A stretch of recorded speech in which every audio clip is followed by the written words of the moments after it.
வணக்கம். இன்னைக்கு நாம ஒரு ரொம்ப முக்கியமான, அதே சமயம் மனச தொடக்கூடிய ஒரு விஷயத்த பத்தி அலச போறோம். நம்ம மூல நூல்ல சொல்லப்பட்டிருக்க ஒரு அற்புதமான உருவக கதையத்தான் இன்னைக்கு நாம பார்க்க போறோம். இந்த கதை வெறும் விலங்குகளோட கதை மட்டும் இல்லைங்க. இயற்கையோட வலிய உணர்த்துற, மனித குலத்துக்கு இருக்கிற பொறுப்பை நமக்கு நாமே ஞாபகப்படுத்திக்கிற ஒரு தெளிவான கண்ணாடியா இது இருக்க போகுது. சரி, உள்ள போலாமா? மனிதன் இந்த வலி எப்போது உணர்வான்? மனிதனுக்கு எப்போது கருணை பிறக்கும்? இந்த ஒரு ஆழமான தத்துவ கேள்வியை சுத்திதான் நம்முடைய முழு பதிவும் நகரப்போகுது.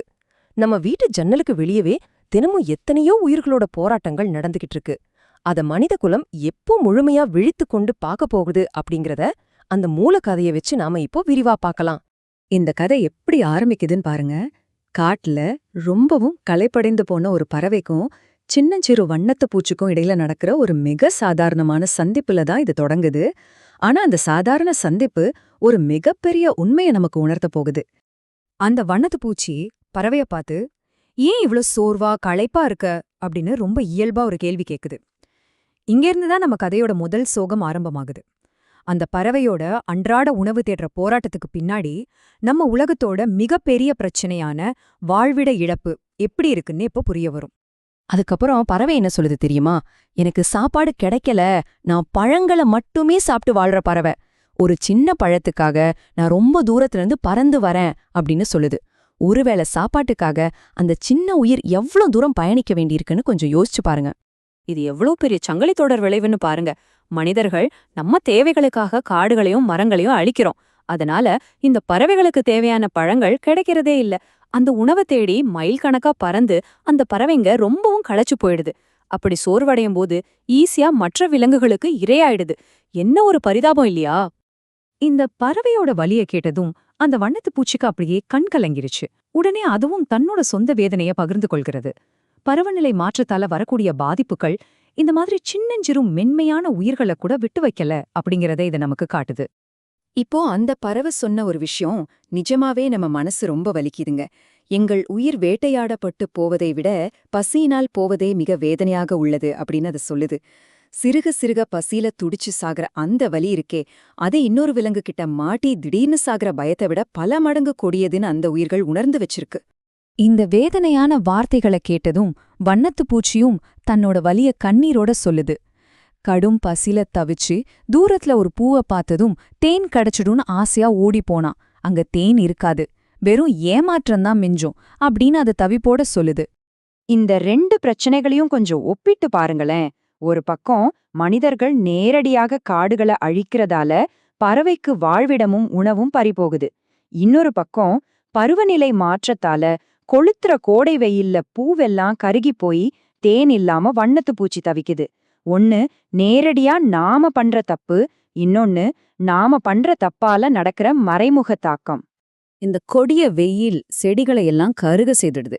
எங்கேயோ இருக்கிற சின்ன நீர்நிலைகளுக்கு பக்கத்துல மட்டும்தான் கொஞ்சம் பூக்கள் இருக்கும். ஆனா வண்ணத்து பூச்சிகளோட எண்ணிக்கை அதிகம். கடும் பசியோட ஒரு பூவை நோக்கி போகும்போது ஏற்கனவே வேற ஏதோ ஒரு பூச்சி அந்த தேனை உறிஞ்சிருக்கோன்னு இவற்றுக்கு தெரியாது.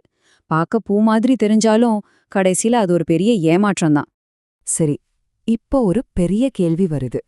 இந்த இயற்கையின் தாயார் இவ்ளோ பெரிய பாதிப்புகளை சரி பண்ணி இழந்த இந்த இயற்கை சமநிலைய மீட்டெடுக்க வேண்டிய பொறுப்பு யாருக்கு இருக்கு? இந்த இடத்துலதான் கதை ஒரு ரொம்ப சுவாரஸ்யமான தத்வார்த்த வாதத்தை நோக்கி நகருது. அந்த வண்ணத்து பூச்சி தாய் அப்படிங்கறதுக்கு ரொம்ப அருமையான ஒரு விளக்கத்தை கொடுக்குது. பசிக்கு உணவு கொடுக்கறவங்க தான் தாய் அப்படின்னு சொல்லுது. அந்த வகையில தேனீ தரும் பூக்கள் தான் வண்ணத்து பூச்சிகளுக்கு தாய். ஆனா இன்னைக்கு ஒட்டுமொத்த பூமியும் வறண்டு போயிருக்கிறதால இந்த எளிய உயிர்களுக்கெல்லாம் அடைக்கலம் தர மாதிரி ஒரு பெரிய தாய் இப்போ இந்த உலகத்துக்கு தேவைப்படுறாங்க. இந்த தர்க்கத்தோட அடிப்படையில வண்ணத்து பூச்சி ஒரு முடிவுக்கு வருது. நம்மள மாதிரி எல்லா உயிரினங்களுக்கும் இந்த மனிதர்களால மட்டும்தான் தாயா இருக்க முடியும் அப்படின்னு ரொம்ப ஆணித்தரமா சொல்லுது. பூமியில இருக்கிற பலவீனமான உயிர்களுக்கு உதவி செய்யற தகுதியும் ஆற்றலும் மனித இனத்துக்கு மட்டும்தான் இருக்கு. ஆனா மனிதனுக்கு எப்போது கருணா பிறக்கும்? அழிஞ்சு போன இயற்கைய எப்படி மீட்டெடுப்பதுன்னு மூலக்கதை ரொம்ப அழகா சொல்லுது பாருங்க. மனிதன் நினைச்சா நிறைய மரங்களையும் பூச்செடிகளையும் வளர்க்கலாம். இந்த பூமியையே ஒரு அழகிய பூஞ்சோலையா மாத்தலாம். இதனால நாளுக்கு நாள் ஏறிக்கிட்டு போற வெப்பநிலையை குறைக்க முடியும். இதுல ஒரு அழகான முரண் என்னன்னா, இயற்கைக்கு தாயா மாறது மூலமா மனிதன் தன்னையே அழிவிலிருந்து காப்பாத்திக்கிறான். அவனுக்குத்தான் இதனால பெரிய லாபம். ஆனா இதுல ரொம்பவும் மனச உருக்குற விஷயம் ஒண்ணு இருக்கு. அந்த வண்ணத்து பூச்சி சொல்லுது, மனிதர்கள் நிறைய மரங்களையும் செடிகளையும் வளர்க்கணும்னு நான் தினமும் கடவுள்கிட்ட வேண்டிக்கிறேன் அப்படின்னு. யோசிச்சு பாருங்க, இயற்கையில இருக்கிற ஒரு சின்னஞ்சிறு உயிர் மனுஷனுக்கு விழிப்புணர்வு வரணும்னு, அவனுக்கு கருணை பிறக்கணும்னு கடவுள்கிட்ட பிரார்த்தனை பண்ணுது.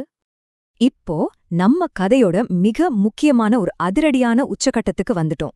அது வரைக்கும் காட்டுக்குள்ள 2 உயிரினங்கள் பேசிக்கிட்ட சாதாரண உரையாடலா இருந்த இந்த கதை திடீர்னு ஒரு சக்தி வாய்ந்த கோணத்துல திரும்பி நம்மளையே திகைக்க வைக்குது. மூலக்கதையில இப்போ ஒரு பெரிய அதிர்ச்சி வெளிப்படுது. அந்த காட்டுல அந்த பறவையும் வண்ணத்து பூச்சியும் மட்டும் தனியா இல்ல. அவங்க பேசின அத்தனை வேதனையான விஷயங்களையும் அங்கேயே மறைஞ்சிருந்து ஒரு மனிதன் ரொம்ப அமைதியா கேட்டுக்கிட்டு இருந்தான் அப்படிங்கிற தகவல் வருது. இப்போ உங்களுக்கே ஒரு சந்தேகம் வந்திருக்கும், யார் அந்த மனிதன்? அந்த அதிர்ச்சியான அழுத்தமான உண்மையை இப்போ சொல்றேன். அந்த பறவையோட பசியையும் வண்ணத்து பூச்சியோட கண்ணீரையும் அமைதியா கேட்டுக்கிட்டு இருந்த அந்த மனிதன் வேறு யாரும் இல்ல. இதை கேட்டுக்கிட்டு இருக்கிற நீங்க தான். ஆமாங்க, அந்த மனிதர் நீங்களே தான். இப்போ நம்ம ஆரம்ப கேள்விக்கே திரும்ப வருவோம். மனிதன் இந்த வலிய எப்போது உணர்வான்? மனிதனுக்கு எப்போது கருணை பிறக்கும்? இப்போ அந்த வாயில்லா ஜீவனுங்களோட வலிய நீங்க முழுசா கேட்டுட்டீங்க. இயற்கைக்கு தாயா நீங்க எடுக்க வேண்டிய அவசரமான பொறுப்பு உங்களுக்கு புரிஞ்சிருக்கும். அதனால இந்த ஆழமான கேள்வியோட நான் உங்களை சிந்திக்க விடுறேன். இப்ப நீங்க என்ன பண்ண போறீங்க? கொஞ்சம் யோசிங்க. மீண்டும் அடுத்த ஒரு சுவாரஸ்யமான பதிவுல சந்திக்கலாம். நன்றி.